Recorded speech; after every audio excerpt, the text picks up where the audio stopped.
Hi guys, and welcome back to another What I Eat in a Week. This week I wanted to talk about something that's been on my mind a lot, which is dealing with weight gain. So pretty recently, after I got back from New York, I went to the doctor's office and I saw my weight, and it was just a little bit higher than what I would have thought it was. I don't know why. Maybe it was because of water weight, maybe like it wasn't even fat, or maybe it was because I ate more in New York, or maybe it was just because my body is gaining weight as it grows, or I've been building muscle. There's so many possibilities, and the first thing I reminded myself was that it's honestly not worth speculating. Whenever you gain weight, you don't need to justify it. You just kind of need to trust that your body knows best. And I know that it's hard, and it's hard to believe, and it's hard to believe for me too. But I just keep reminding myself of that. We're supposed to gain weight as we grow. We're supposed to look different when we're 18 than we did when we were 12, believe it or not. So it's okay to gain weight. Sometimes it can be helpful to find an explanation, but oftentimes I just find that speculating makes it even more stressful, and I start overanalyzing my habits even more and feeling guilty. But despite how much I say that and how I do genuinely believe it, I'm still gonna feel guilty for gaining weight. It's just part of having an eating disorder, right? Well, for most people, not for everyone, obviously. Everyone is different. But if you also find yourself feeling guilty when you notice your body changing, or when you see the number on the scale and it's not what you expected, the most important thing is not necessarily telling yourself not to feel guilty, because I feel like you can't just turn that off necessarily. It's okay to feel guilty, but I think the most important thing is to continue doing the right thing even though you feel guilty. And by the right thing, I of course mean eating what you need to, and listening to your body, and not under eating, not over exercising, just going about your day just the same as you would if you never saw your weight. That really helps me to think of it just as thinking of it like, if I never saw this, I wouldn't be thinking this, I wouldn't be acting like this. So why do I need to do it now? Like, I'll just pretend like I never saw it, which obviously it's not like you can just fully pretend that you never saw it, but act like you never did. And then you might start to believe it, fake it till you make it. It does get easier, I'll tell you that. It gets easier to deal with the guilt, and then eventually the guilt goes away. I think in the past, I would have felt so guilty, and it would have been overwhelming, and it would have been really, really hard to push through. And it was hard to push through when this would happen. Even though that was back when I needed to medically gain weight, it was hard. And now it's easier. Yes, I feel guilty, but it's not overwhelming. It doesn't take me weeks to get over. It's not the only thing that's on my mind. I can still nourish my body. Ew, I keep saying the word nourish. I hate the word nourish, you guys know this. But I can still fuel my body the way that I know that I need to. And I can still enjoy all the foods I want to, like putting a Pillsbury cookie on baked oatmeal, because why not? It's festive.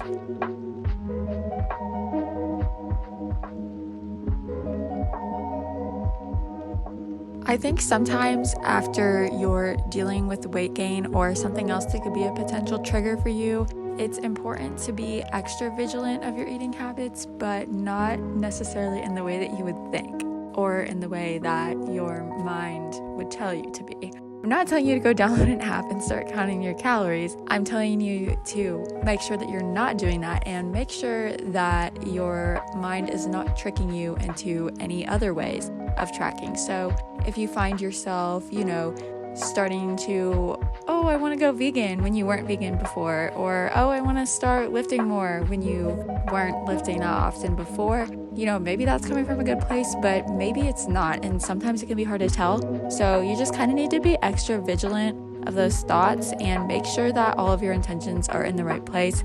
And I would just kind of avoid any drastic changes to your lifestyle while you're still dealing with whatever trigger that is.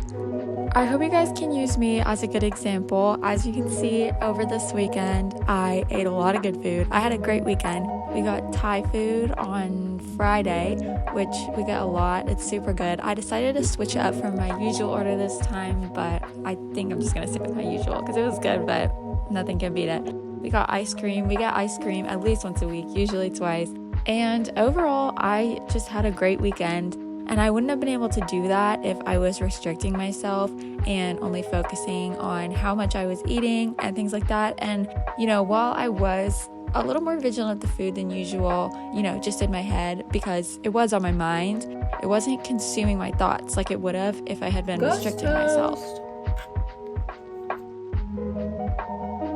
I was able to go over to a friend's house and carve pumpkins, completely unfood related activity. I mean, I guess pumpkins are food, but And then I went to another friend's house. We had dinner there. I had some pizza and some Brussels sprouts. I ate a lot of Brussels sprouts. And then we still went out for some ice cream again. And that is totally okay. You do not need to change your food intake in any way after your body has changed, after you've gained weight, after a comment someone has said, anything. The only thing that should be dictating what you eat is a doctor or dietitian and what your body wants. Anyways, on Halloween, I decided to get into the festive spirit, make some pumpkin cinnamon rolls from Trader Joe's, which are my favorite, and then I also made some cake balls that I shared with my coworkers, which were super amazing.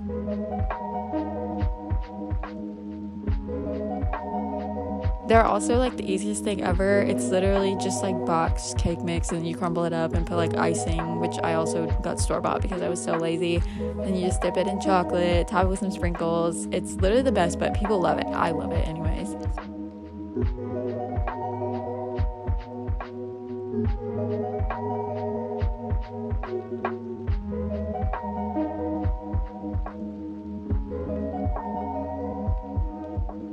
Who likes the hat?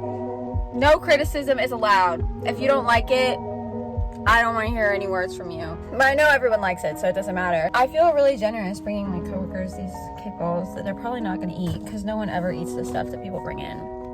Hopefully that won't happen because I worked hard on these. Something that was a real game changer for me this Halloween was actually not changing anything I eat the day before, just fueling myself the way I always would with my breakfast, my coffee. I had dinner before trick-or-treating so that I could actually focus and wasn't cold the whole time. It was amazing. Definitely a game changer. Everyone should do it. So as you can see, I got a pretty good haul, if I do say so myself. Not as good as past years, but I got a full-size Butterfinger. Not really a fan of Butterfingers, but they're okay. But I did get a full-size Kinder Bueno. What? I got peanut M&Ms. Excited about that. Reese's Pumpkin. A couple Almond Joys. Always love to see that. I'm a big Almond Joy girl. I'm excited to try this. I don't know what this is really about, but my house also got like no trick-or-treaters, so we got pretty good candy and we have a lot left, so that's pretty exciting.